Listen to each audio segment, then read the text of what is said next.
All right, Shalom Yasharallah. Before we get started, we'll give all praises, honor, and glory to Yahweh, Bahashem, Yahweh Shai, Bahashem, Rakha HaKwadash, and double honors to the apostles, the bishops, and the elders of Great Millstone that teach and rule well.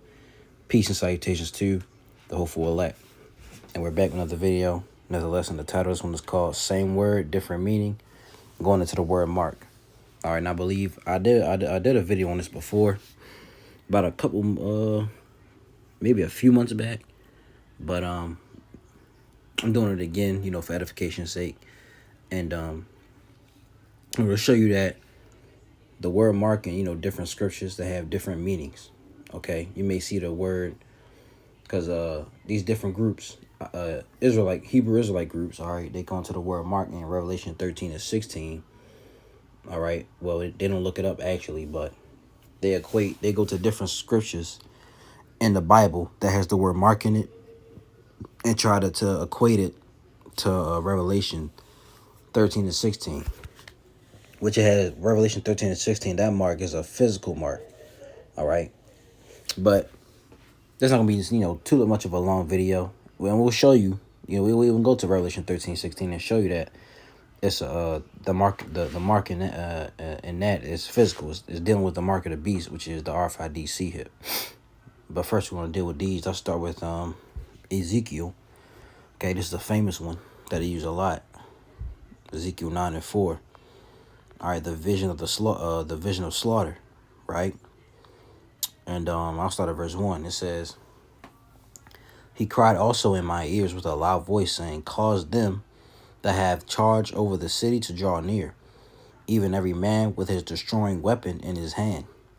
And behold, 6 men came from the way of the higher gate, which lieth toward the north, and every man a slaughter weapon in his hand. And one man among them was clothed with linen, with a writer's inkhorn by his side. And they went in, and stood beside the brazen altar.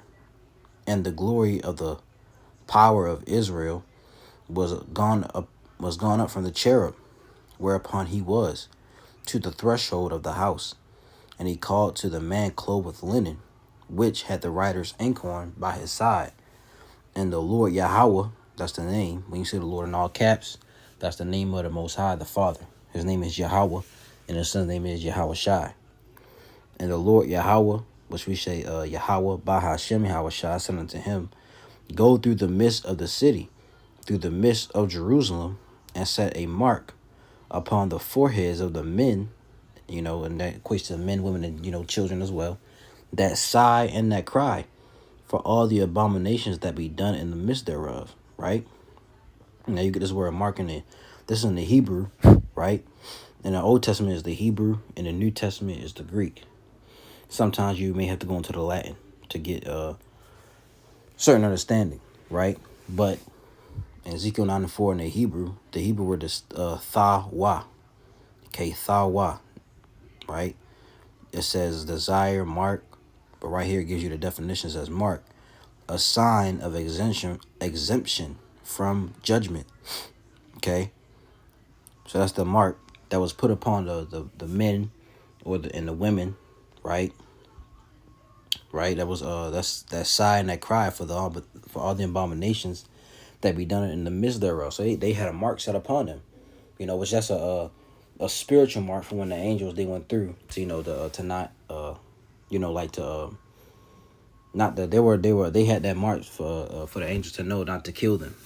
It says, verse 5, "Unto the others he said in my heart, Go ye after him through the city, and smite. Let not your eyes spare, neither have ye pity." Verse 6, "Slay utterly old and young, both maids and little children, and women, but come not near any man upon whom is the mark, and began at my sanctuary. Then they began at the ancient men, which were before the house." You see, and that mark was that exemption. So you don't have that mark, that exemption from judgment. They were slayed. When you equate this to today, the elect, they have that mark. All right, they have that exemption, that exemption from judgment, from when the judgment of the Lord starts to play out, right? And matter of fact, let's see if we can cross-reference this.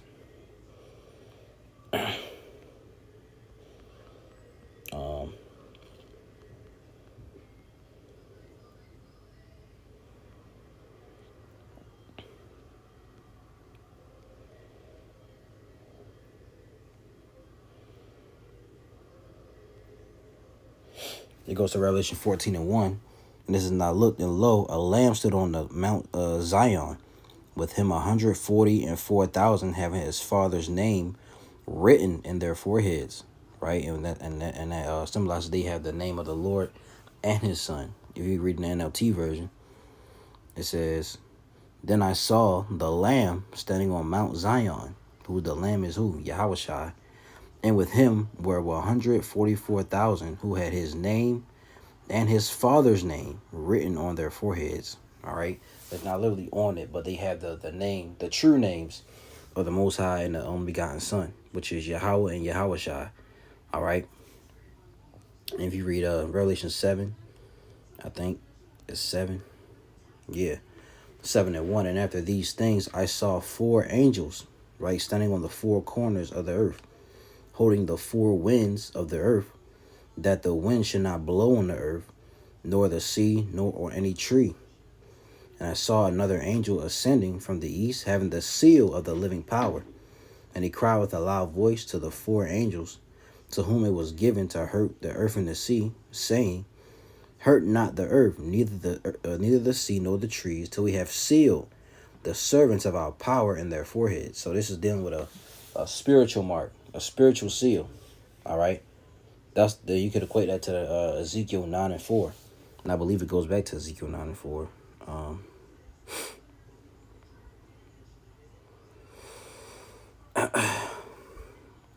And if it doesn't, you get the point. Yeah, right here. No, Salakia, that's Revelation, Salakia, but but yeah, you get the gist of it. Okay, so that mark or that seal they have is an exemption from judgment, right? And these it said, I'll read verse 1 again. "And after these things I saw 4 angels standing on the 4 corners of the earth, holding the 4 winds of the earth, that the wind should not blow on the earth, nor on the sea, nor on any tree." Right? You read I think it's Jeremiah, I think 50. Is it 50 or 51? Yeah. Jeremiah 51:1, it says, "Thus saith the Lord Yahweh, by Hashem Yahushai, behold, I will raise up against Babylon, and against them that dwell in the midst of them, that rise up against me, a destroying wind. And I will send unto Babylon fanners, that shall fan her, and shall empty her land, for in the day of trouble they shall be against her round about." All right, now destroying wind are those nuclear missiles, those ICBMs. That's that destroying wind that's talking about. All right, and those who have that seal, all right, they're being sealed with the truth, with the knowledge of Yahweh Shem Yahushai. Okay, so going back to Ezekiel, so lock it for that. Now going back to Ezekiel, what this mark means. Ezekiel 9:4. "And the Lord said unto him, Go through the midst of the city, through the midst of Jerusalem, and set a mark," all right, a seal, all right. The Hebrew word for mark is thawah, "and set a mark upon the foreheads of the men that sigh and that cry, for all the abominations that be done in the midst thereof." Okay, and that mark, like once again, to show you, okay, thawah is the Hebrew word, all right, and it's a mark, a sign, as a sign of exemption from judgment. Okay, so that's that mark. Right now, let's get 1 second.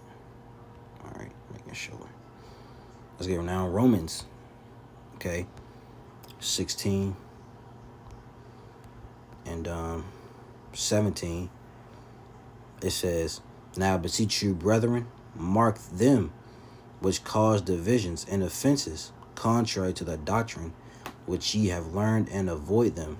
All right. Now you get that word mark in the this is the Greek. All right. Romans 16:17. The Greek word is skopeo. Strong's G 4648, scapeo. Scapeo. Scapeo or scopeo. It says to look at, observe, contemplate.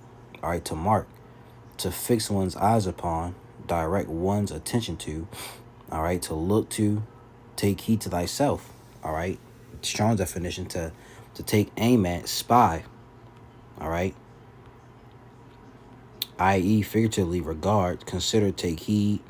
All right, you get it. So this mark means scopeo in the Greek. Let's get this. Yeah, and the root word of scopeo was skopos, an observer, a watchman. The distant mark looked at, the goal or end one has in view, and this was what Paul was speaking of. We'll get that shortly. Okay, so that mark in Romans 16, all right, and 17 is the Greek word scopeo, and it's to you basically someone goes off, in doctrine like we do with these other groups, we mark them, all right, and we warn the sheep. Okay, now beseech you. Let's read it in the NLT. Matter of fact, see what it gives us. It says, and now I make one more appeal, my dear brothers and sisters. Watch out for people who cause divisions and upset people's faith by teaching things contrary to what you have been taught. Stay away from them. Such people are not serving Yahweh Shai, our Lord. They are serving their own personal interests. By smooth talk and glowing words, they deceive innocent people. All right, and that's what these other groups do. They serve their own belly. They don't serve our Lord Yahweh Shai. They don't do it for, to wake up the elect through the Spirit Yahweh Bashem Yahweh Shai. They're not doing it in sincerity. Okay, they doing it for what? Vainglory, for money. All right. To set themselves up on a high position. Self-proclaimed leaders. They're not doing it to truly, gather to the elect. All right. But that's why we mark them. That's why we, and you hear the word scopeo, scope, when you scoping, you looking out.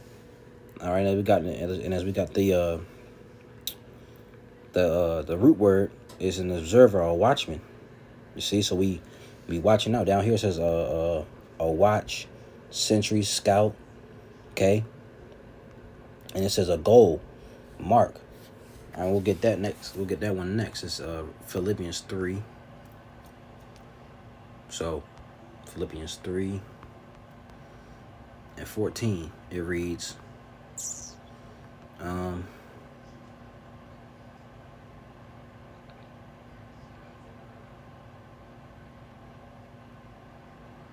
gonna start at 12. It says, I'm gonna start at 11. If by any means I might attain unto the resurrection of the dead, not as though I had already attained, either were already perfect, but I follow after it, if that it, Salakia, slow down, read it again. Not as though I had already attained, either were already perfect, but I follow after, if that I may apprehend that for which also I am apprehended of Hamashiach Yahushai.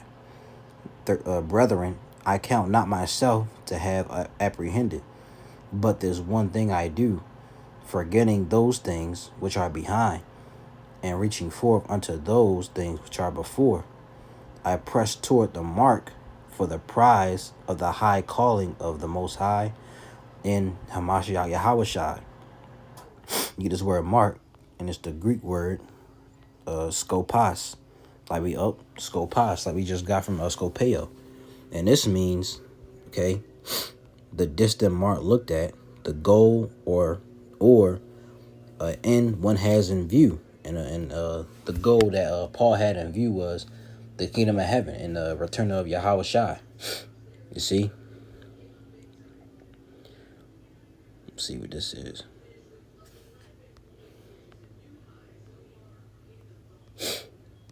And down the Strong's definition, it says, i.e. by implication, a goal.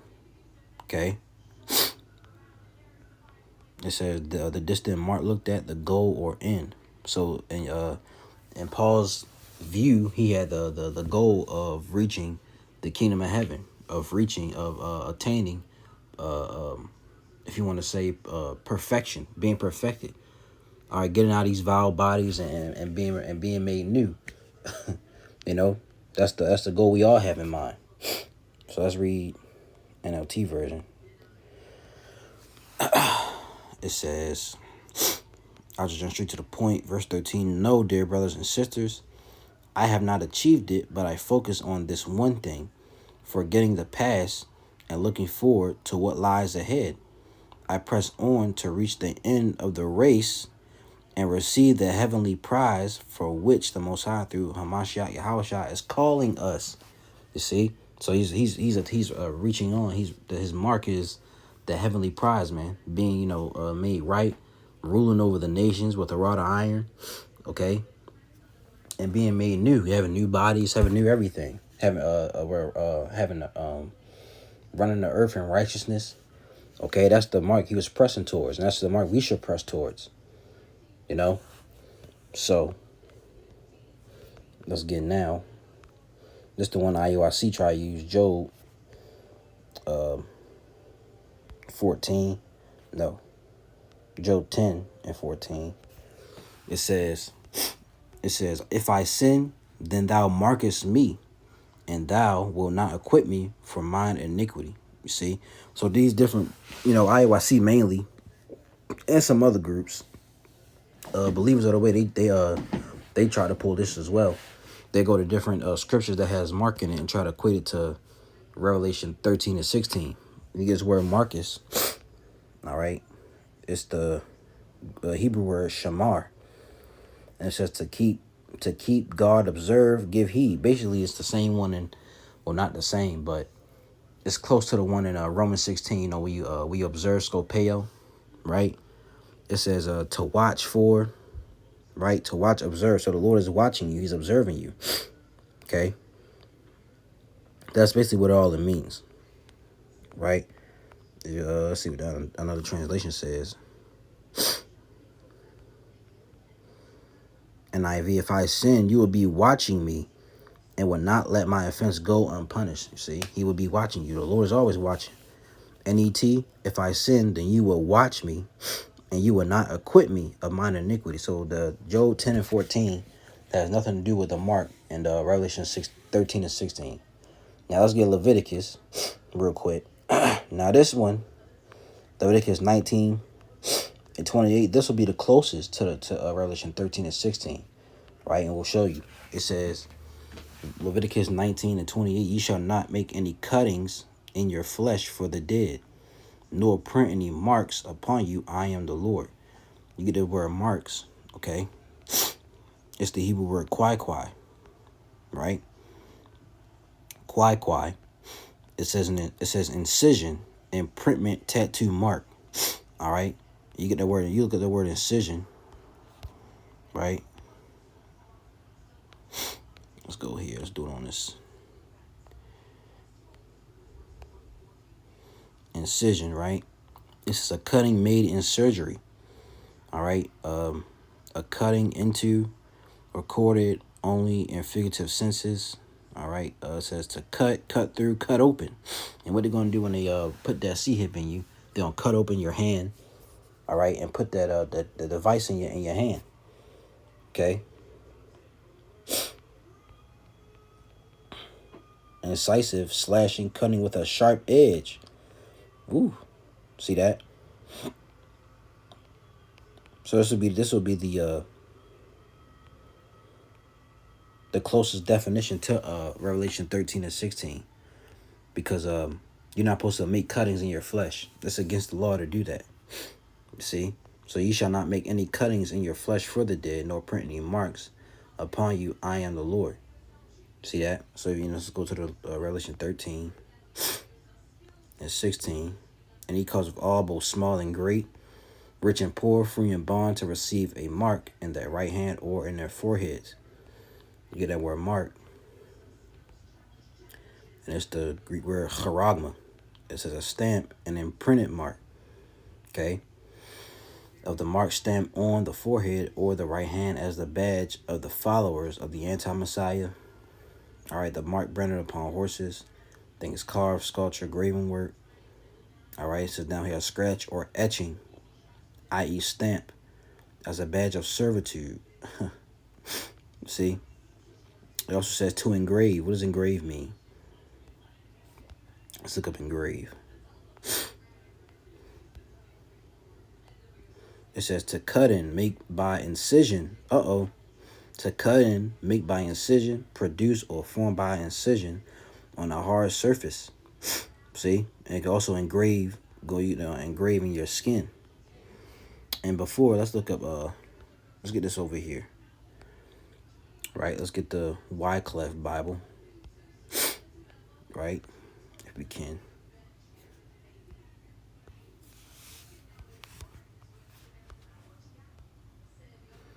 Slucky, give me 1 second, man. Stuff. All right. Now let's go to Revelation 13. All right, so this Revelation 13 and 16 in the Wycliffe. It says, and he shall make all small and great, rich and poor, free men and bondmen to have a character, either a mark in their right hand, either in their foreheads. You get that word. Let's look up character in the Enamel line. Okay.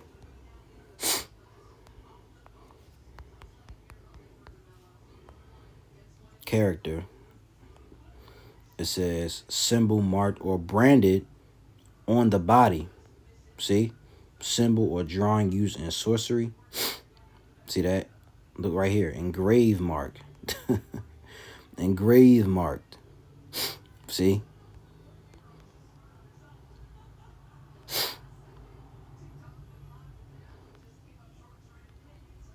So that word character is a symbol marked or branded on the body. And what does it say for this one? It says a stamp and imprinted mark. And imprinted means what? Or imprint. It says impress or stamp a mark or outline on a surface or a body. You see? So you got to look up the words, man. And that's what these groups don't do. They don't look up the words for these in these verses or these in these verses that they go to. They just, see mark and that's what it is. No. You can't do that. So, and he calls of all, both small and great, rich and poor, free and bond, to receive a charagma in their right hand or on their foreheads, and that no man might buy or sell, save he that had the charagma, or the name of the beast, or the number of his name.